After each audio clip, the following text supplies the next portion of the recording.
As I've been campaigning for sheriff and specifically talking about the grand jury and how it could benefit oversight of all the different functions of government, I think it's important to actually show what the grand jury can do and need to do as far as I'm concerned. And the best example, believe it or not, is actually out of California, where they are required to file reports every year. And by law, they have to investigate the county jails and other penal institutions, and they take citizen complaints. So let's look at this real fast. This is the 2023 to 2024 Shasta County Grand Jury Report. And there's a lot of interesting stuff in here. And how do you actually file a complaint with the Shasta County Grand Jury? Well, you file a request for investigation online. And as we see, the areas of investigation can include, but are not limited to, Shasta County government, city government, special districts or school districts, law enforcement, criminal justice agencies, and health and welfare services. That's a big area to cover.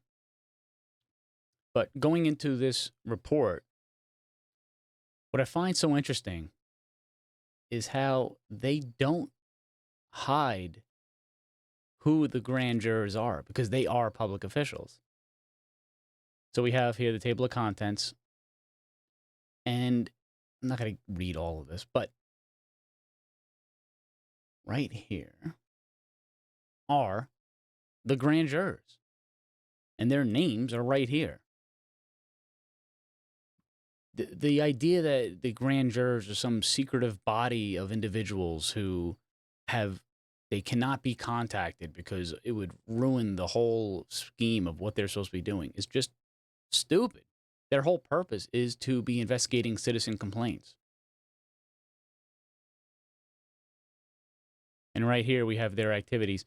In addition to reviewing over 30 formal citizen complaints, this year's grand jury looked at multiple local, city, and county organizations. This involved attending public meetings, touring facilities, conducting interviews, and additional research. Due to various reasons, not all inquiries resulted in a report. Per mandate, the grand jury toured the Shasta County Jail and Sugar Pine Conservation Camp and reviewed county audits for 22 to 23 and 23 to 24. One part of their report, titled Addressing and Arresting MRSA Behind Bars, Shasta County Jail Management of MRSA Poses Risk to Inmates and Those Who Look After Them. Summary. A complaint from a concerned citizen prompted the Shasta County Grand Jury to investigate the medical treatment of Shasta County jail inmates. The complainant's son was an inmate with a skin infection and a history of methicillin-resistant Staphylococcus aureus, MRSA. The complainant alleged that initially there was a delay in addressing her son's condition, followed by incorrect treatment, which led to additional and unnecessary suffering. The complainant alleged that many other inmates were also suffering with MRSA. And we go on to say skin and soft tissue infections are common in correctional facilities, which I can attest to, including the Shasta County Jail. The overwhelming majority of these infections are caused by MRSA. Medical personnel working in correctional facilities must have sufficient medical knowledge to control and treat MRSA infections. It goes on to say that the Shasta County Sheriff's Office is responsible for the health and safety of inmates. Now, obviously, in New Hampshire, there are jail superintendents. The Sheriff's Office is not responsible for the jails. But I still believe the Sheriff's Office should be looking into complaints from the jails. Not only this is important just from an ethical point of view, but also from a protecting the taxpayers from unnecessary lawsuits point of view. As we have learned from DCYF for the 60-plus years the scandal was going on over there. While interviewing the WellPath, this is the company that provides service, outside healthcare organization that they contract with, while interviewing the WellPath medical staff and reviewing medical records of 3 inmates with skin or soft tissue infections, the grand jury found some staff members had insufficient knowledge of MRSA and the proper treatment of skin and soft tissue infections. The grand jury determined that deficiencies of policies and procedures to minimize MRSA transmission and unreliably following standard medical practices to treat skin and soft tissue infections led to unsafe and unsanitary conditions and put inmates and staff at increased risk for MRSA. Though both Shasta County Sheriff's Office and WellPath need to address these shortcomings, the grand jury discovered that WellPath is not fully meeting several of its contractual obligations to Shasta County. By meeting these terms of the contract, WellPath would remedy many of the present problems regarding MRSA, skin, and soft tissue infections within the jail. And that's critical. Holding outside companies accountable to their contractual requirements is key to good governance. Skipping down further, inmate number 3's case is also concerning. 9 months into incarceration, he developed a bump in his left arm, which worsened.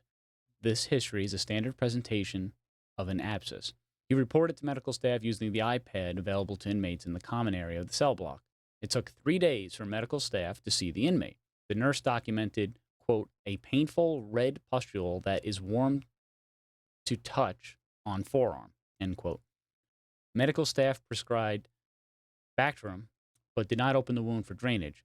The inmate took matters into his own hands and popped the wound while in his cell. Subsequently, he was seen multiple times for newly acquired abscesses developing over the course of several weeks.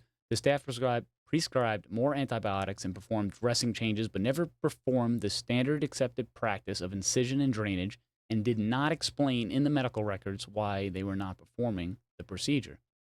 Upon interviewing the employees, some said they knew how to perform the procedure, but could not explain under what circumstances they would perform the procedure. Then it goes on to their contractual shortcomings. And what I love about these reports out of California is they issue findings. Right here we see F1, F2, F3. Then there are recommendations that the grand jury recommends. And then there are, this is the critical part, the required responses. Pursuant to Penal Code Section 933 and Penal Code 933.05, the following responses are required within 60 days from the following elected official. And in this account, the required party is the county sheriff coroner. I just think that's amazing. Here's the sheriff's response. And then also in the table of contents, we see citizen oversight of Shasta County elections.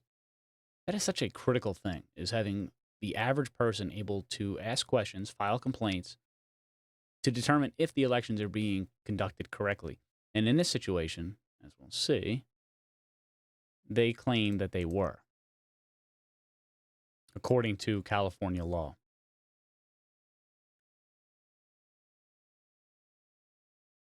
The Shasta County grand jury launched an investigation into alleged violations of elections codes, prompted by a complaint submitted to the grand jury by a concerned citizen.